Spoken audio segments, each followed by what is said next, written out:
গত ক্লাসে যেগুলো হয়েছিল যে আমরা কোন কোন জায়গা থেকে আয় করি ওগুলা সবগুলা, যেমন ধারাগুলা প্রতিটা ধারা মুখস্থ রাখতে হইব। প্রতিটা ধারা, যেমন চাকরি হতে হয় ধারা 32, ভাড়া হতে হয় ধারা 35। এখন চাকরি হতে আয় থেকে ভাড়া হতে আয় পর্যন্ত, চাকরি হতে আয় কয়টা? 32, যেটা 35-এর শুরু, তাহলে চাকরি হতে হয় হলো 32 থেকে 34 পর্যন্ত। আবার ভাড়া হতে হয় 35 থেকে শুরু।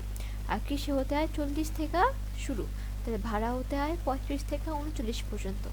তো এইভাবে মুখস্থ রাখতে হবে। ওকে, করি চাকরি হতে আয় ধারা 32 থেকে ধারা 34।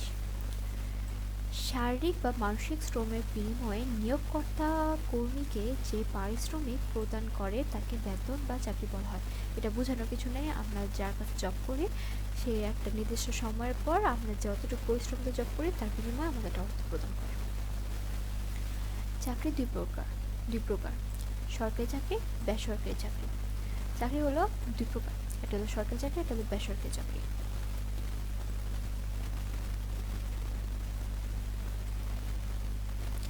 আজকে আমরা শিখব সরকারি করযোগ্য আয় কিভাবে নির্ণয় করে তা শিখব। করযোগ্য আয় 1 বছরের জন্য নির্ণয় করতে হয়।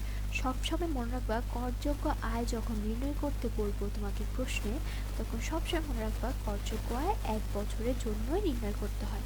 কারণ আমরা যত টাকা আয় করি, যেমন সাপোজ আমরা 2023 সালে যতটুকু টাকা আয় করছি, ওই 2023-এর টাকাটা আমরা 2024-এ সরকারকে কর দিব। 2023 সালে আমরা যে, আবার বলি, 2023 সালে আমরা যে টাকাটা আয় করছি, 1 বছর আমরা যে টাকাটা আয় করছি, এই টাকাটার উপর 2024 সালে আমরা 2023 সালে আয়ের ট্যাক্স দিব। ওকে,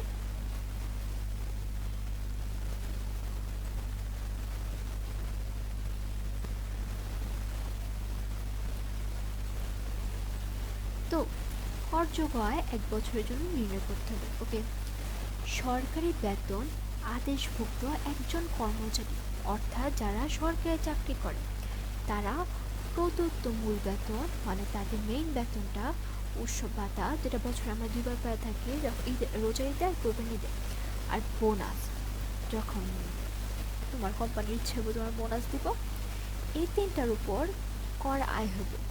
কর আয় হিসাব করা উচিত। একজন সরকারি কর্মচারী তো অনেকগুলা আয় হয়, যেমন চিকিৎসা ভাতা দেয় তোমার, তারপরে বাড়ি বাড়ি ভাড়ার জন্য টাকা দেয়, বিভিন্ন ধরনের আয় হয়, তাই না?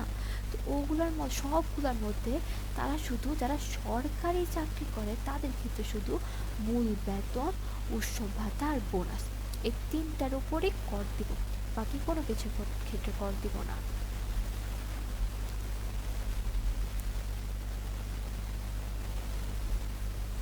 মাস্ট মনে রাখবা যে এই 3টা জিনিসের উপরে কর দিতে হবে।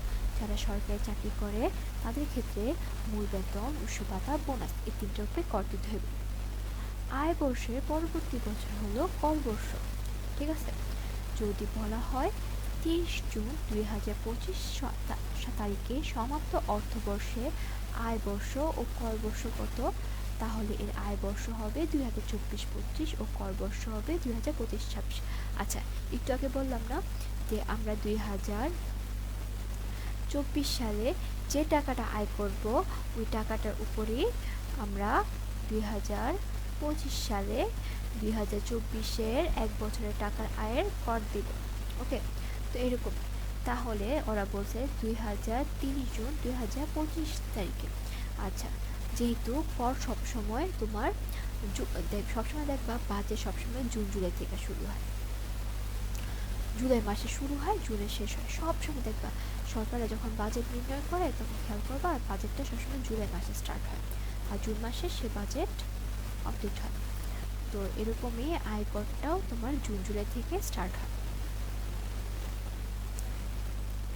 তো যদি বলা হয় 30 জুন 2025 তারিখে সমাপ্ত হয়েছে, ঠিক আছে, 30 জুন 2025 তারিখে সমাপ্ত হয়েছে, তাহলে শুরুটা কবে হয়েছে? 2024 সালে 1 জুলাই, তাই না? সমাপ্ত অর্থবর্ষে আয় বর্ষ গড় বর্ষ কত? আচ্ছা, 30 জুন 2025 তারিখে যেহেতু শেষ হচ্ছে, তাহলে আয় বর্ষ হলো 2024-25, মানে 2024 জুনের 1 তারিখ, জুলাইয়ের 1 তারিখ থেকে 2025 জুনের 30 তারিখ পর্যন্ত সে আয় করছে, এবং 2025-26, 2025-এর জুলাইয়ের 1 তারিখ থেকে 2026-এর জুনের 30 তারিখ পর্যন্ত তারা এই আয় বর্ষের করটা প্রদান করবে। ওকে,